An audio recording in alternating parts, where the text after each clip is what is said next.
നമ്മൾ അതിഥിയിലേക്ക് വേഗത്തിലെത്തുകയാണ്. യുവമോർച്ച എറണാകുളം ജില്ലാ പ്രസിഡന്റ് ശ്രീ വൈശാഖ് രവീന്ദ്രനാണ് നമ്മളോടൊപ്പം ചേരുന്നുണ്ട്.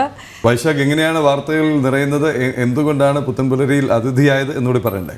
അതെ, തീർച്ചയായും.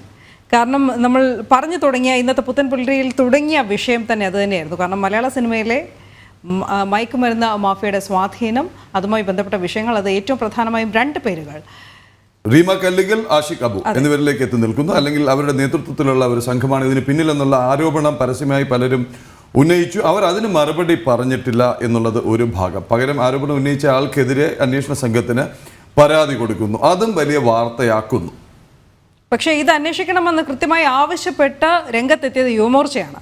എന്തായാലും ശ്രീ വൈശാഖ് രവീന്ദ്രനോട് തന്നെ ആ പരാതിയുടെ വിശദാംശങ്ങൾ നമുക്ക് അന്വേഷിക്കാം. പരാതി എന്തായിരുന്നു? വൈശാഖ് രവീന്ദ്രൻ, നമസ്തേ, സ്വാഗതം ജനം ടി വിയിലേക്ക്, സ്വാഗതം പുത്തൻ പുലരിയിലേക്ക്. വൈശാഖിൻ്റെ പരാതി എന്തായിരുന്നു? അതിൻ്റെ ഇപ്പോഴത്തെ അവസ്ഥ എന്താണ്? എന്തായിരുന്നു പോലീസിൻ്റെ പ്രതികരണം?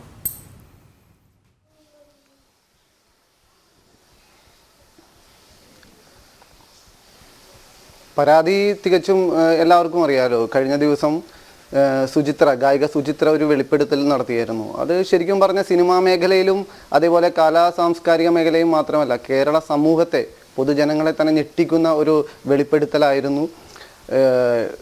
ഇവരുടെ ഈ പറഞ്ഞ സംവിധായകനും അദ്ദേഹത്തിൻ്റെ ഭാര്യയും അടങ്ങുന്ന ഇദ്ദേഹത്തെ അവരുടെ ഫ്ലാറ്റിലേക്ക് യുവതികളെ വിളിക്കുന്നു, പാർട്ടി നടത്തുന്നു, ഡ്രഗ്സ് പാർട്ടി. അതായത് ഈ വരുന്ന യുവതികൾക്ക് ചോക്ലേറ്റിലും മറ്റും ഒക്കെ മയക്കുമരുന്ന് കലർത്തി കൊടുക്കുന്നു, അവരെ ലൈംഗികപരമായിട്ട് ഉപയോഗിക്കുന്നു.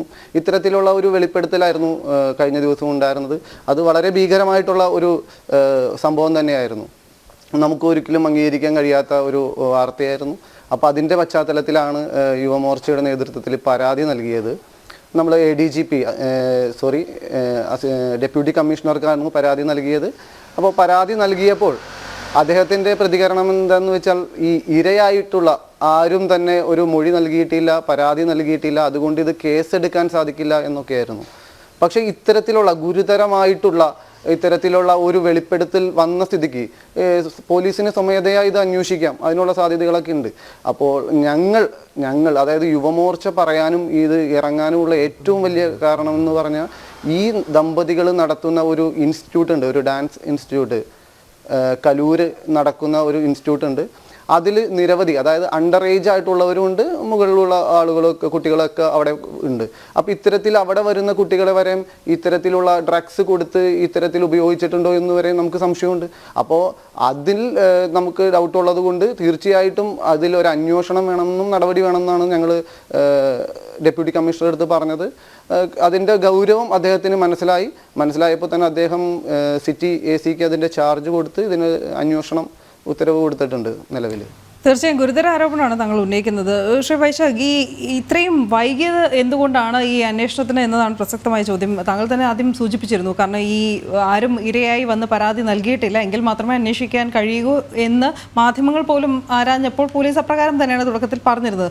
പക്ഷേ വർഷങ്ങൾക്ക് മുമ്പ് പല സെറ്റുകളിൽ നിന്നും നമ്മൾ ഇത്തരത്തിലുള്ള വാർത്തകൾ കേട്ടിരുന്നു. നടന്മാർ ചിലരെങ്കിലും അത് പരസ്യമായി പറയാൻ തയ്യാറായിരുന്നു. ചില അറസ്റ്റുകൾ ഉണ്ടായി. പക്ഷേ അതിനപ്പുറത്തേക്ക് വൈശാഖ്, ഇവിടെയാണ് വൈശാഖിന്റെ ഇടപെടൽ, യുവമോർച്ചയുടെ ഇടപെടൽ ഏറ്റവും ശ്രദ്ധേയമാകുന്നത്.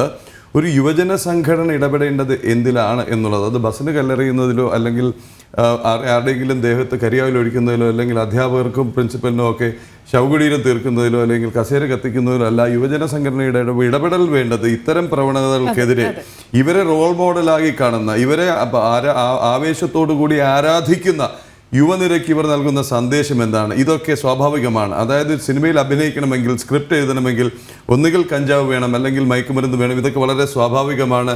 ഇതൊരു വൈബാണ്, ഇതൊരു ഇൻസ്റ്റാ ജനറേഷൻ്റെ രീതിയാണ് എന്നുള്ള ധാരണയുണ്ടാക്കി ഒരു തലമുറയെ ഒന്നടങ്കം നശിപ്പിക്കാൻ ഒരുങ്ങി നിൽക്കുന്നവർ, അതിൽ നിന്ന് ഇവരാരും ഇത് ഉപയോഗിക്കുന്നതായി നമുക്കറിയില്ല, അതിൽ നിന്ന് കോടികൾ ഉണ്ടാക്കാൻ ശ്രമിക്കുന്ന ഒരു സംഘത്തിൻ്റെ സ്വാധീനം മലയാള സിനിമയിലുണ്ടെങ്കിൽ അത് കണ്ടെത്തണം, അത് വേരോടെ പിഴുതെറിയണം. അവിടെയാണ് വൈശാഖിൻ്റെ ഇടപെടലിലെ പ്രസക്തി എന്ന് എനിക്ക് തോന്നുന്നു. വൈശാഖ്, അതെ, തീർച്ചയായിട്ടും. ഇപ്പോൾ നോക്കൂ, ഈ ഹേമ കമ്മിറ്റി റിപ്പോർട്ട് വന്നിരിക്കുന്നു. അതിൽ ഭൂരിഭാഗം അതിൽ പ്രധാനമായിട്ട് പറയുന്നുണ്ട് ഈ മലയാള സിനിമ ഇൻഡസ്ട്രിയിലെ ഡ്രഗ്സിൻ്റെ വ്യാപനത്തെ കുറിച്ചിട്ട്.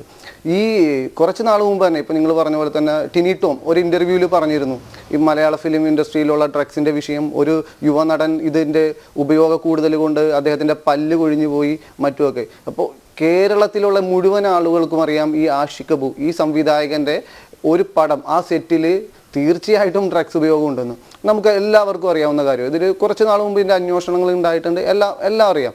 പക്ഷേ ഇത്തരത്തിലുള്ള ഗുരുതരമായിട്ടുള്ള ഒരു വെളിപ്പെടുത്തൽ ഉണ്ടായിട്ട് കഴിഞ്ഞ ദിവസം ഒരു അതായത് ഇന്നലെ ഇപ്പോൾ പേര് തന്നെ പറയാം, നിവിൻ പോളിക്കെതിരെ ഒരു ആരോപണം വന്നു.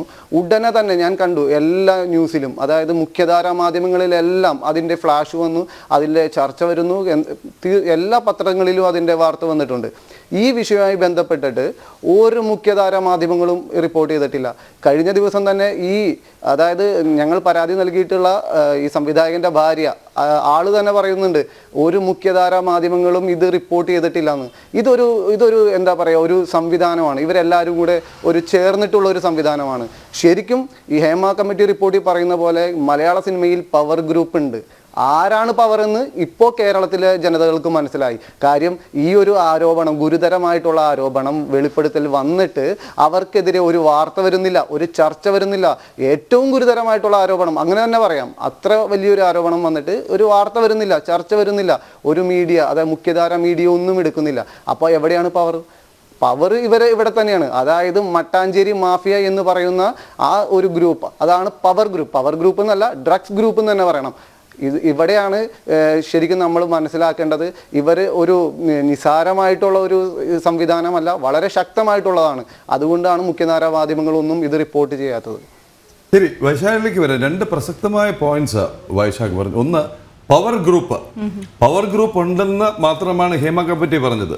പക്ഷെ അത് വ്യാഖ്യാനിച്ചത് മോഹൻലാലിന്റെ മമ്മൂട്ടിയുടെ നേതൃത്വത്തിൽ നിന്നാണോ, അല്ലെങ്കിൽ മോഹൻലാൽ അടക്കമുള്ള മോഹൻലാലിന്റെ സുഹൃത്തുക്കൾ ചേർന്നുള്ളതാണോ, അതല്ലെങ്കിൽ മറ്റാരുടെയെങ്കിലും നേതൃത്വം അങ്ങ് തീരുമാനിച്ച പോലെ ചിത്രം വെച്ചു പവർ ഗ്രൂപ്പ്. പെട്ടെന്ന് തന്നെ ഈ പ്രമുഖർക്കെതിരെ, അമ്മയുടെ നേതൃത്വത്തിലിരുന്നവർക്കെതിരെ തുരുതുര ഇങ്ങനെ വിരലുകൾ ചൂണ്ടുന്നു. തെളിഞ്ഞ ആരോപണം വരുന്നു, നേരെ ആക്ഷേപം വരുന്നു, പരാതികൾ വരുന്നു, ഒളിയിൽ അണിയറ നീക്കങ്ങൾ നടത്തുന്നു, അടുത്ത് വരാൻ പോകുന്നു എന്നുള്ള ഭീഷണി ഉയരുന്നു.